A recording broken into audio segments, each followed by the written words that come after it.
Madam வணக்கம் madam. வணக்கம். ஈரோடு இளம் டெக்ஸ்டைல். நீங்க இப்ப பாத்துட்டு இருக்கிறது சிஃபான் பூனம் எல்லாமே மிக்ஸ் ஆயிருக்கக்கூடிய saree, லோ ரேஞ்சில இருக்கக்கூடிய saree. Okay madam. இதோட ரேட் பாத்தீங்கன்னா வெறும் 90 ரூபாய் மட்டும் தாங்க. வெறும் 90ங்களா? எஸ், வெறும் 90 ரூபாய் மட்டும் தாங்க. என்ன மேடம் சொல்றீங்க? எஸ், பாத்துக்கோங்க எப்படி இருக்குன்னு சொல்லிட்டு. இது எல்லாமே உங்களுக்கு மிக்ஸ் ஆயிருக்கும். ஆஃபர் பிரைஸ், தீபாவளி ஸ்டாக் கிளியரன்ஸ்னே வெச்சுக்கோங்க. சோ அந்த மாதிரி ஒரு லாட்டா உங்களுக்கு வந்து குடுக்குறோம். பட் கட்டு கட்டா தான் எடுக்கணும். மினிமம் பர்ச்சேஸ் 5000 ரூபாய்க்கு நீங்க எடுக்கிற மாதிரி இருக்கும். கட்டு வந்துருங்களா? எஸ், ஆமாங்க. இது எல்லாமே பாத்தீங்கன்னா உங்களுக்கு 90 ரூபாய் தான். ஒரு saree 90 ரூபாய், கட்டு 90 ரூபாய் நினைச்சிர வேணாம். ஒரு சாரியோட ரேட் 90 ரூபாய். உங்களுக்கு கட்டுக்கு 10 பீஸ் வரும்.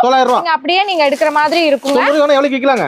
இது நீங்க 90 ரூபாய்க்கு எடுத்தீங்கன்னா ஒரு 200 ரூபாய்க்கு அந்த மாதிரி நீங்க எடுத்துக்கலாம். இங்க நாங்க ஃபுல் ஸ்டாக் வச்சிருக்கோம் தீபாவளிக்காக. ஆல்ரெடி நிறைய நம்ம கிட்ட ஃபாஸ்டா வந்து போயிட்டு இருக்கு. சோ நீங்க இதுல எவ்வளவு பீசஸ் தீபாவளிக்கு நிறைய பேர் கிஃப்ட் கொடுக்கணும்ங்கிறதுக்காகவே இதுல நிறைய நீங்க ஆர்டர் போட்டு எடுப்பீங்கிறதுக்காக ரூம் ஃபுல்லா குடவுன் ஃபுல்லா வந்து பாத்தீங்கன்னா நாங்க ஸ்டாக் போட்டு வச்சிருக்கோம். ஒரு சாரியோட ரேட் வெறும் 90 ரூபாய் மட்டும் தாங்க. சோ சாரி குவாலிட்டி எல்லாம் பாத்துக்கோங்க. பக்காவா உங்களுக்கு